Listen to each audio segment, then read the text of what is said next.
be a sponge, and then bring the juice.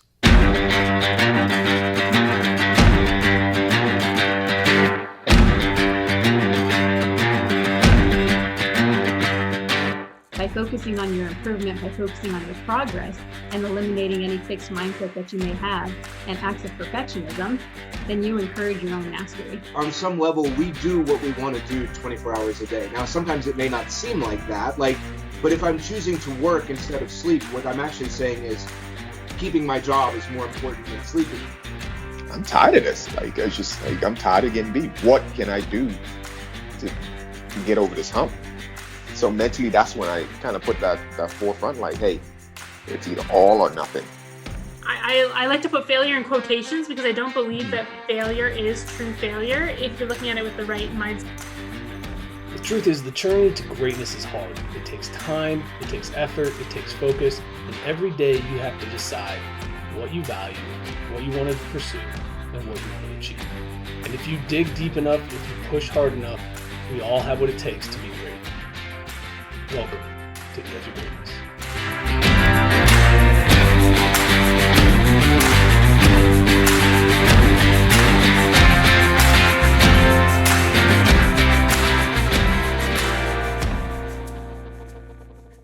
Hello and welcome back to another episode of the Edge of Greatness podcast. I'm your host, Charles Schultz, and today I'm joined by a very special guest, Coach Cathy Andruzzi. She is a performance coach, and she works with a wide range of business professionals and sports and athletic development. So, Cathy, thank you so much for joining me today. Oh, thank you for inviting me, Charles. Awesome. I noticed a collection of bobbleheads behind you. What's the story about those?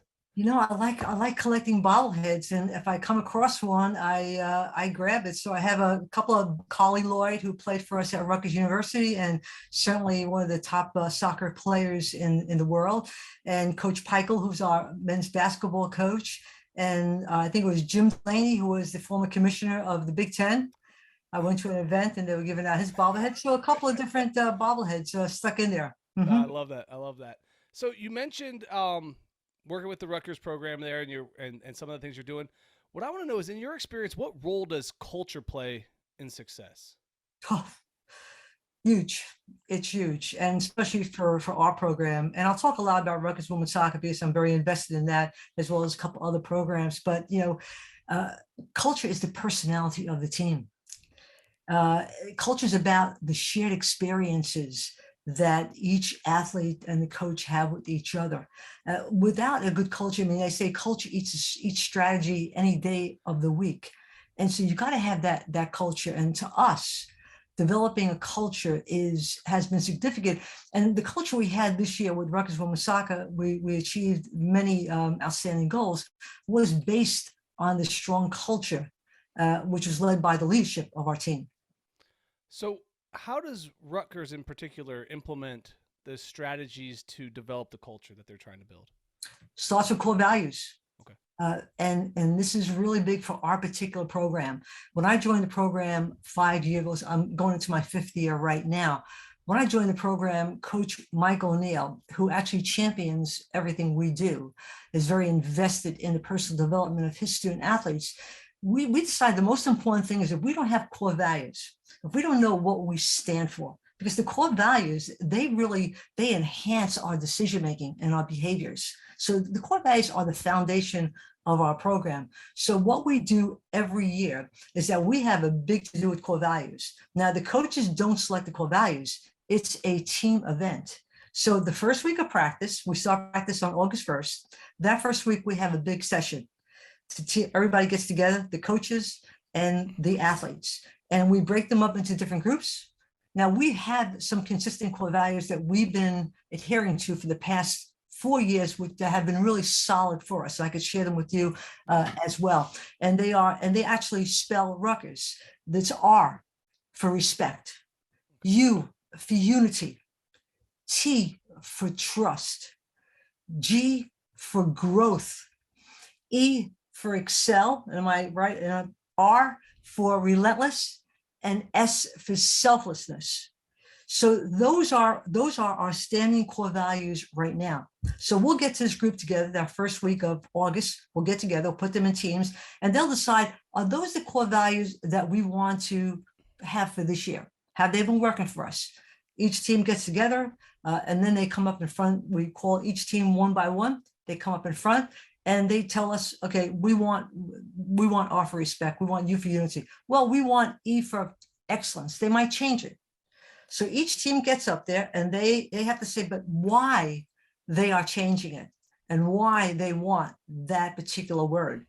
And so then we go back again, and then we decide. There's a big board up there, and you have the 7 teams and what they decide on. We go back, and then each team decides, okay, which one, what will our core values be? So it's really big, a team event. And so what we do is we empower. This is all about the athletes, right? So it's empowering the athletes to make that decision. What are the standards that they're going to adhere by, right? I mean, it makes a lot of sense. And so, and we go back and forth, and we only changed it once because E stood for excellence at one point. And one of our athletes said, how about excel? Because we want to be excellent. That's automatic, but we want to excel at what we do. So we want to have respect for each other. We want to be united with each other. We want to trust each other. We want to grow together. So all these things really set our foundation. So once we set that foundation and we decide on our core values, then that helps embrace and grow the culture. But the thing about our core values, what I think is really important, a lot of people do core values, right? We see them all over the place. We don't just put them together. We live them. So that at that time, those teams have to get up there and give a definition for each of those core values and how they're going to live them and how they're going to hold each other accountable to them. And so in everything I do, all my sessions, everything coach does, everything we do is all about the core values. So we start sessions with core values and we end sessions with core values. So I feel it's worked for us, and it's helped us build the kind of culture, the kind of winning culture, the kind of dedication, the kind of commitment that has helped us excel. I love the unity and the involvement of the team and the breaking them up into separate groups so you don't get influenced by one person talking louder than everybody else. And I think that's really cool. But one of the words that stood out to me was the growth, because in sports, a lot of times you see the G and everybody goes to grind. Like that's the first thing people say or think of. Talk to me a little bit about what does growth mean in Rutgers culture? Growth means is that we're not satisfied of where we are. We want to continually grow every single day, even it's incremental. Doesn't have to be big, but incremental. But we want to know that, and we want to push ourselves to know that there's more that we have inside. So every single year we'll evaluate where we are. How can we build on this? How can we grow? What are some of the lessons we learned from the past season? And how can we grow in another way to get us to that next level? That should be a fun conversation this year after the year you guys had last year, huh? Where are we going to go now? Yeah, and you know what's really interesting is that we're returning 16 athletes. We're bringing in 10. So we have three players that graduated and play in NWSL. We have a bunch more playing in NWSL. But the thing is that we have 10 new athletes coming in. So it's embracing them, teaching them, helping them grow with us and learn about the culture that we have. So that really is the challenge that we have ahead of us, is that embracing these new athletes into a successful program and continuing to grow with their influence as well and their contribution. So with 16 returning athletes, how do you guys go about choosing leadership? Interesting question.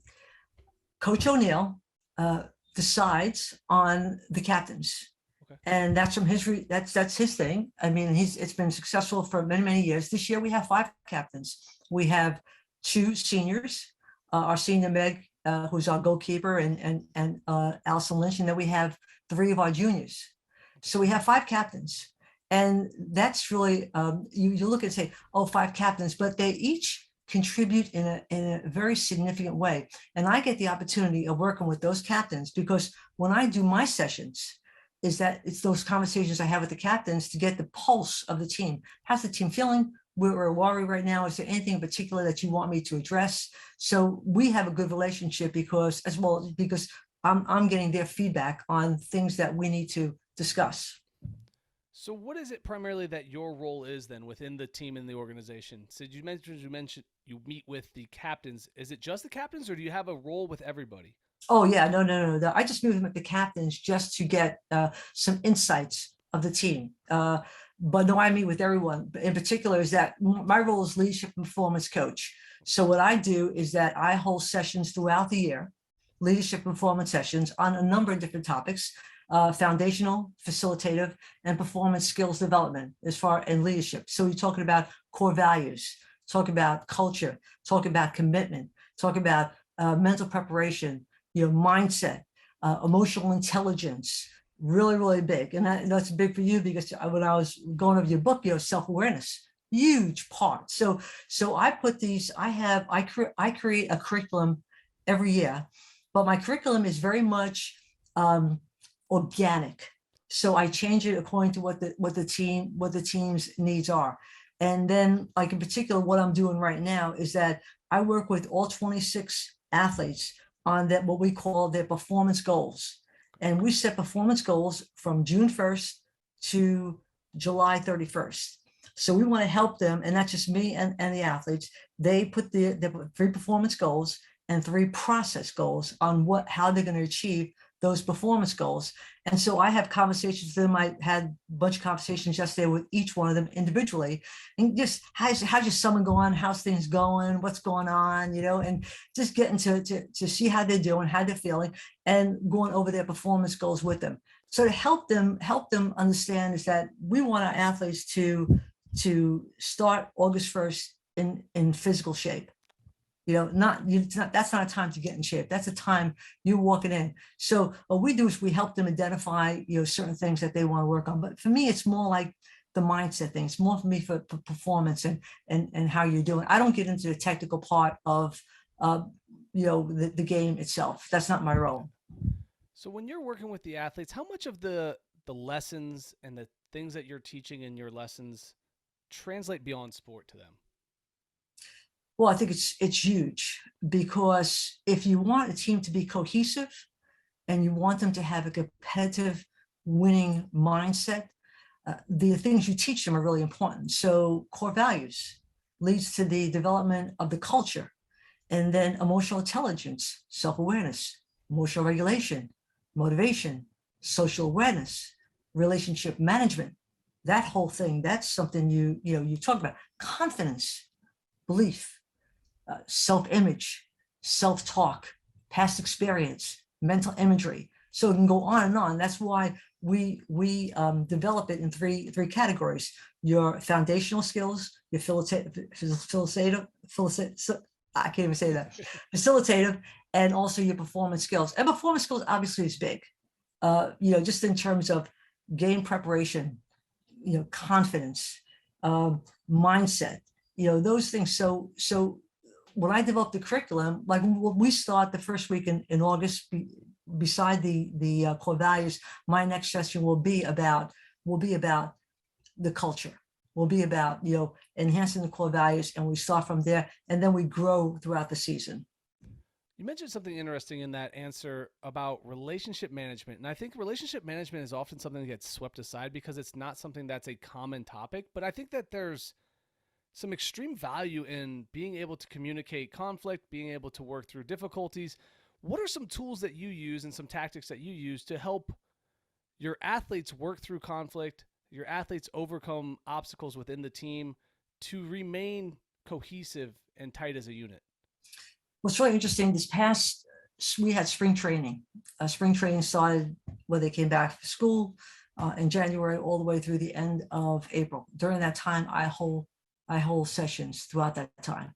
And so what we do is that we talk about all these things, in terms of how do we maintain, how do we address conflict management, which is really important. Now, this is all about trust. So we're coming off a season, so we have a good foundation. We have 16 athletes coming back. So we really want them to understand the importance of what they achieved, but how they need to maintain it. So it's about trust. It's about courage, and so when you trust your teammate, you have courage. That helps you develop. I'm on the field. I could take a risk because I got somebody else behind me. I have that courage. So we talk about trust. We talk about courage. We talk about character. We talk about accountability, responsibility, and we talk about that stuff and how it's important to have conversations with each other, have those hard conversations with each other. And so we feel like we're at that point that when I speak to them, we really had a good time. Cathy, we really had a good time. We're really tight. We really believe in each other. We had fun. And that was the credit to the coaching staff, because during practice, not only was it skill development, but they had fun. And that's what we can't. I mean, you work with a lot of athletes, Charles. You got to have fun. And so even in my sessions, we have fun. I mean, I put up videos, I do all kinds of crazy stuff, some Jeopardy things. And so to get them, they have so much pressure on them to begin with. We got to loosen up a little bit. And so credit to the coaches. They had a great spring training because they learned, they were competitive, they worked hard, but they had fun and they bonded together. They hang out together, which is cool. Yeah, I think that a team that hangs out together outside of practice will always become a closer, more cohesive unit than the team that just likes each other when they're on the field. Mm-hmm. You mentioned something interesting there where you said courage and the ability to take risks because you trust your teammates. And one of the things that I struggle with my athletes is the understanding that you have to be outside your comfort zone in order to grow. And failure is a part of that. You're going to put yourself out there further. You're going to go a little bit more. There's a chance you may not do it right. How do you view failure? Well, we want our athletes to take risk. We want them to take risk, as much risk as they can, especially during the training, because that's the only way that they are going to grow.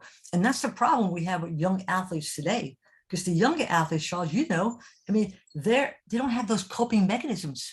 So when adversity hits, boom, I'm shattered. Right. So what we want to do, we tell our athletes, no, you want to take that risk, because the only way you're going to grow is if you put stress on yourself. The good amount of stress. I'm lifting weights, got to put stress on. So we emphasize that all the time.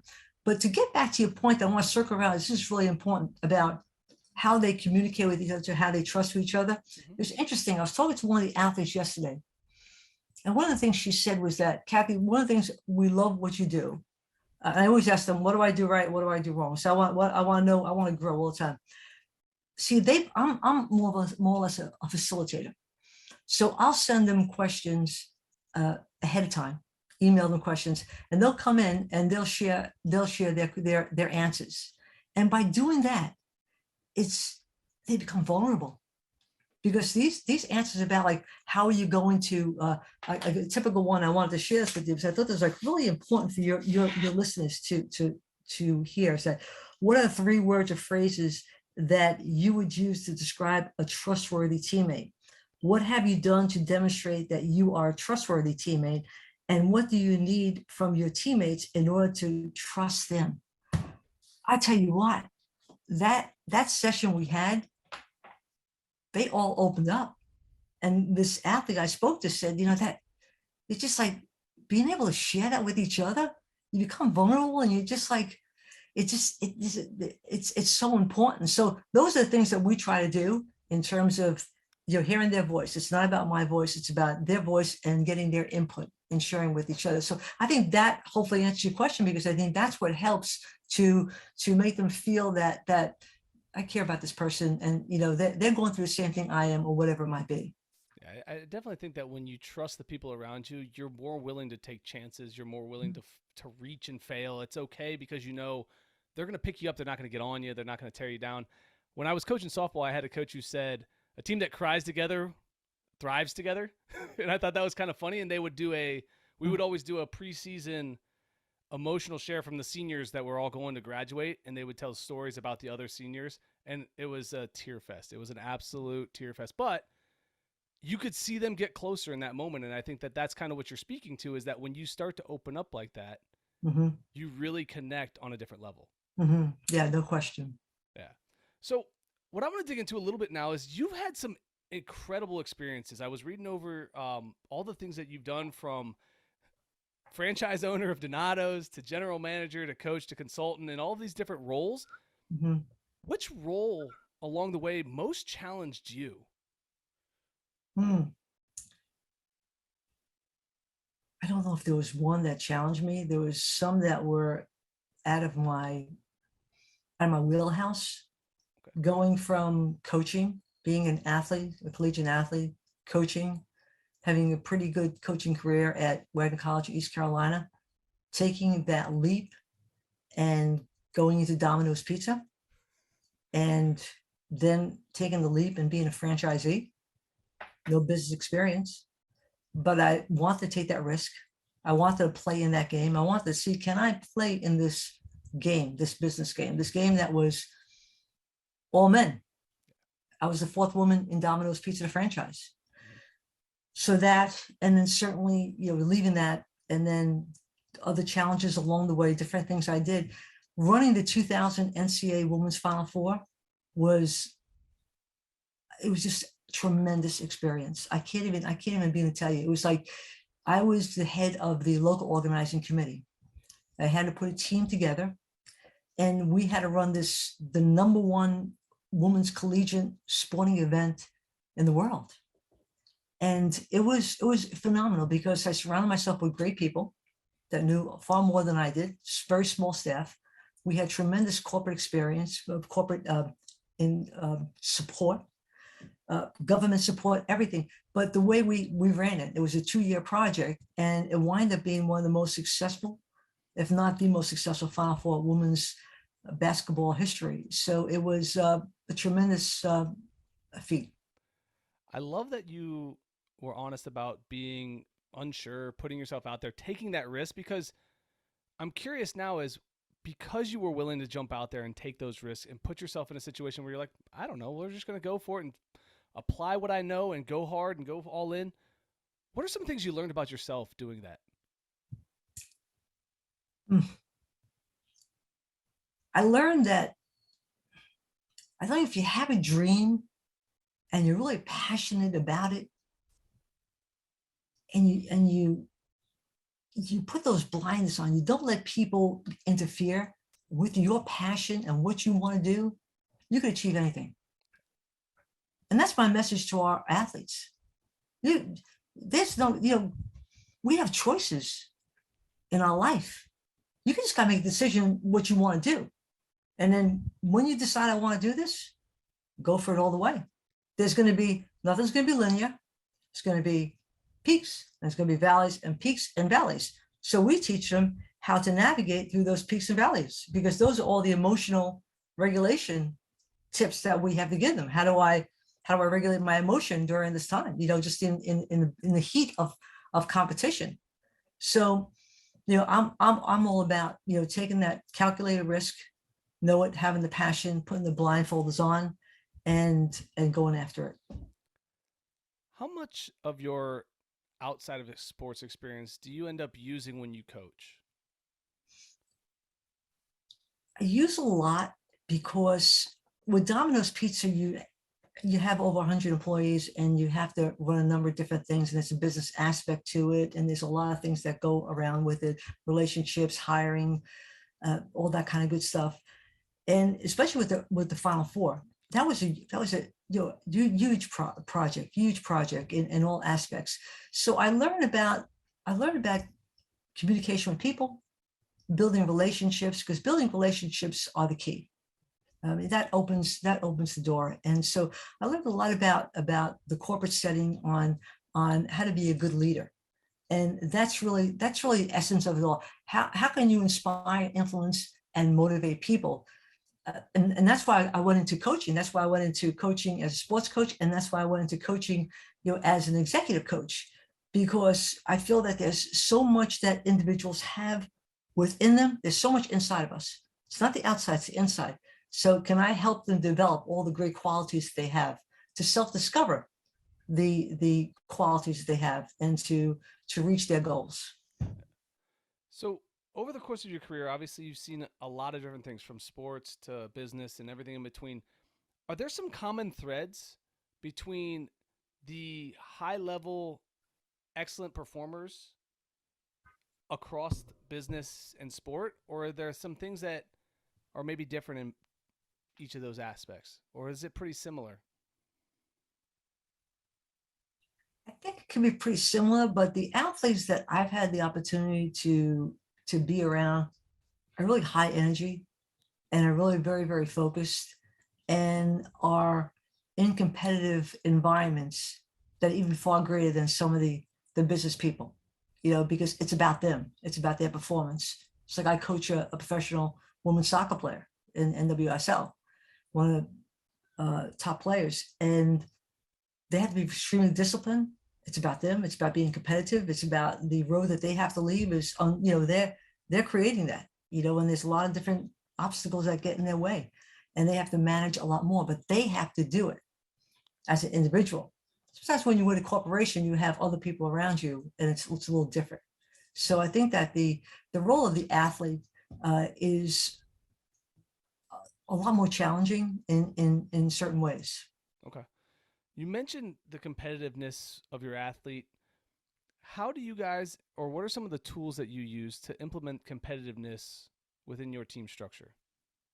Well, I think it starts with our coaching staff and our head coach and who they recruit, because they recruited talented players. So you got talented players and you want to be able to surround those talented players with other talented players. But the thing about it is that the thing that's different with our team is that we have some soccer junkies. We got really big time soccer junkies, and that really makes a difference. So you when you go after an athlete, you gotta look at that athlete. Are they hungry? Are they really hungry to play? Do they have that passion to be the best that they can? There's a lot of athletes that could be very talented, but they don't have desire. They're not motivated to be the best that they could be. So I'd rather take an athlete that's talented, but also is hungry and is competitive. And our coaching staff has done a great job in selecting the right athletes that could fit in our program. And that's really important. You need to find the right fit. Yeah. No, and I love the idea of being hungry, because one of the things that I've experienced as a high school coach is the commitment is different these days, because they're asked to do so many things that sometimes the commitment becomes whatever is popular now instead of being ultra committed and ultra focused on one aspect. In your experience, what does the commitment level look like to the elite level athlete, to the high level executive? What does their commitment kind of look like to you? So a commitment with a high professional athlete, is about, they know, like we know on our program, there are a number of athletes that are going to NWSL. I mean, that is their goal. And so their commitment to their development individually is at a high level. They understand what they have to do to get there. And we work with them on that in terms of, just putting that plan together. These are the things you need to do. And of course, they see other of their teammates that have gone on and the things that they need to achieve. So I think that's really important in terms of our athletes, is that knowing what they have to do and being committed to it. And what we have to do is we constantly, encourage them, there for them, have those discussions with them in terms of the things that they need to do to get there. As far as an executive, it's really interesting in the executive world today, and it's changed so much over the years, especially for COVID and with COVID and a lot of different things, is that we have an athlete that just graduated and she's with Goldman Sachs, and she is sharp as anything, and was a good athlete, but she was committed. She graduated from our business school, and she is top notch. And she knows where she wants to go. And I think being that athlete was helped her a great deal. And being in that competitive environment, to step into a role like Goldman Sachs and be in that environment where it is so competitive on the business level. So, but you got to have those juices. You got to have that desire inside. Yeah. I love the fact that you talked about her transition from athletics to the business world, because that was one of the things that I was curious about is what are some ways that we can help teach our athletes the tools and tactics that are going to help them succeed past their athletic career? Because not many athletes get the opportunity to go on and play in college, or Mhm. and very few after get to go on and play professionally. That's a small percent. But Mhm. most of them are going to go do something in the business world following. So what are some ways that we can help them transition their success in sports to success in business? So you mean from your high school athletes that might not Or go to college, or either way, like, so I think that the transition either from high school athletics to just being a college student, or from college athletics to being a professional, there's some things that we can probably help them with to give them a better chance to succeed. I think it starts with leadership. I think it starts with really developing leadership competencies and understanding the communication process. Too many of these athletes are on the phone, right? They're just always on here. A lot of distractions. They have a lot going on in their lives, and those distractions really hurt their development in a lot of ways because they don't know how to communicate. They don't know how to have those conversations. So I think having those conversations, that's why we like our leadership sessions, because these are all about conversations. It's about giving them their voice, letting them hear their voice, letting them be creative thinkers. We're not developing creative thinkers anymore. It's just not about we want them to think on their feet. We want them to be creative. So I think all those communication, the relationship skills, all the leadership competencies that could help them navigate when they graduate. That to me is really essential. And being on a team is really important because businesses want to hire athletes because they're competitive, because they know what ups and downs are. They know what failure is. They know how to come back from failure. They're not going to give up. They're not going to quit. And too many people today are quitting when things get tough. Yes, I absolutely agree that we, instead of working through the tough moments, have a tendency to find the next best thing Mhm. instead of sticking with it and pushing through. I You mentioned the phone being an issue, and I agree. I think that the phone has some amazing tools that we can use. Obviously, I've made some great connections through Twitter with it and this, that, and the other. But how do you handle, or how does Rutgers handle a cell phone policy? Is that something you guys do, or is that something that's just innate within the culture? I don't know what Rutgers and I don't know what the coaching staff does, but I don't think that's been an issue with us in terms of. I know that when we go into the locker room right before a game, all the cell phones are out, all the cell phones are off rather. We have a pregame ritual that the athletes do within themselves, besides the coaching staff coming in and coaches talking to the athletes, but all cell phones are off at that time. They're put away. So we don't see people are not sitting there, looking at their phones. I think that's really, really critical. I think that the thing that I find, I work with the Players Development Academy, which is the largest youth soccer program in the state of New Jersey. And this year I coached 19 different teams. I had sessions for 19 teams, pretty huge amount. And so I got to work with seventh graders all the way to high school athletes. Just an amazing experience, Charles, work with these young kids. And the thing about the cell phone, yeah, it's been great for us. It's awesome, but too much comparison going on. There's too much, especially with the girls, are looking at themselves, looking at someone. This one has this, and this one has this, and so it's become a distraction. It's become a comparison, and it takes them to another level. We takes them to another area that we don't want them to go. And I think that's where a lot of the problems are stemming. It's not that the cell phones are bad or Instagram's bad or whatever it might be. It's just that the way it's used and the way they're comparing themselves to other people. They always think somebody has it better than them. They're never satisfied. So their self-image is a concern. When we talk about, and even when we talk about confidence, right? It's self-image, it's self-talk, it's the belief in yourself. But these young kids with their self-image is that are they ever good enough in their eyes? So that's one of the things that we have those discussions about. That yeah, you are good. You are good. Are there some ways that we can help as parents, coaches of these young athletes to develop and grow their self-image? Oh yeah. Um, I think what parents can do, the first thing they could do is help them develop those coping mechanisms.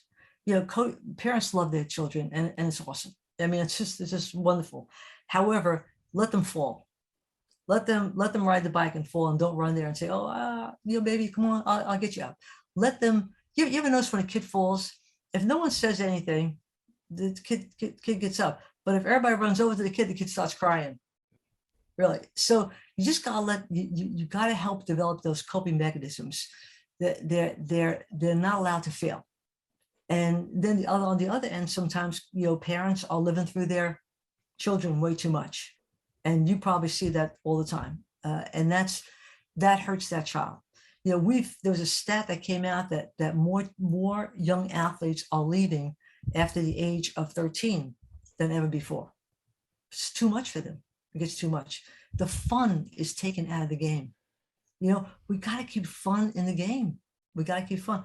The nice thing about it is when I work with Players Development Academy, they do a super job in coaching. They have great coaches, and the kids when I'm around, they seem having fun all the time.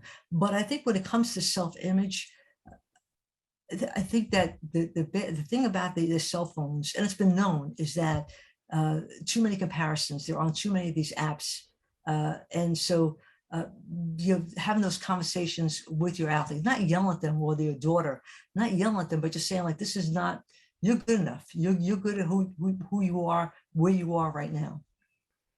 No, I agree. I think that we, as coaches, want to win championships, and we push kids for reasons that are beyond their growth sometimes. And as parents, we want to see our kids succeed. So if somebody says they're not good enough, we're going to fight them and argue, and you're the greatest ever, and no, that wasn't your fault, that was somebody else's. But I think at the long term, that is taking away, like you said, the coping mechanisms that allow you to succeed after in the real world. Because when mom and dad aren't there anymore and the business world hits, they're going to tell you, guess what? You didn't do your job, and now you're on a review, and you can't call mom or dad to say, "Hey, my boss said I'm on a review. Can you call them and take care of this for me?"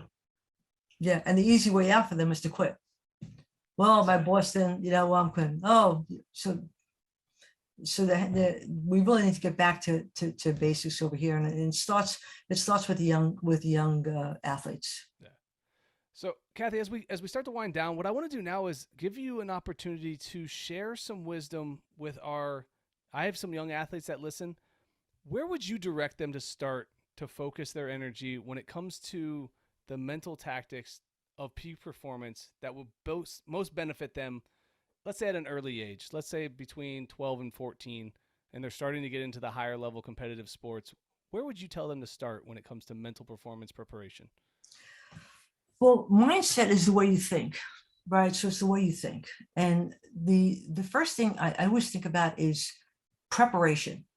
In order to have confidence, like people say, well, Coach, I don't have confidence. In order to have confidence, you have to have competence.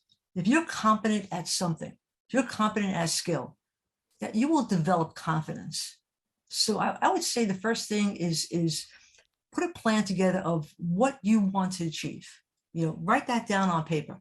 Now we always journal. Journaling is a really, really big thing for us. We journal everything, but put that down on paper of what you want to achieve, and then put a plan together of how you're going to do that.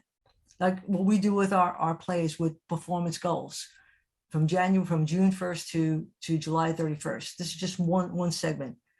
We know what our vision is. These are my 3 performance goals. These are the process, how I'm going to get there. And the process is the most important thing. The tactics, the steps that you take to get there. And then start measuring them. But you got to have a plan. You got to sit down. You got to understand. You got to figure out, what do I want to do? Now that will change along the way. It always changes for all of us. Okay. But at least you start off with something, and you give yourself a chance to achieve. You got to give yourself a chance. And so I would always start on having those conversations and putting a plan together. I love that. And now, so if any of my athletes listening or coaches listening would like to connect with you or follow what you're doing, do you have a website or social media feed that they can kind of reach out and connect with you? I do. My website is cathyandruzzi.com. My Twitter is Cathy Andruzzi. And my Instagram is Coach Druz, and that's CoachDruzz. Awesome. And I'll make sure that ends up in the show notes. Coach Andruzzi, this was a absolutely pleasure to have a conversation with you today. I enjoyed every minute of it. Thank you so much for coming on. Thank you, Charles. As always, guys, keep reaching for the stars. Fall flat on your face. Remember, whenever we fall, always get up.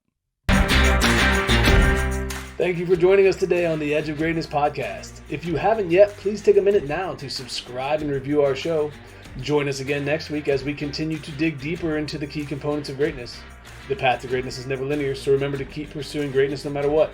Keep stretching your abilities, reach for the stars, and fall flat on your face. But remember, no matter what happens, whenever we fall, always get up.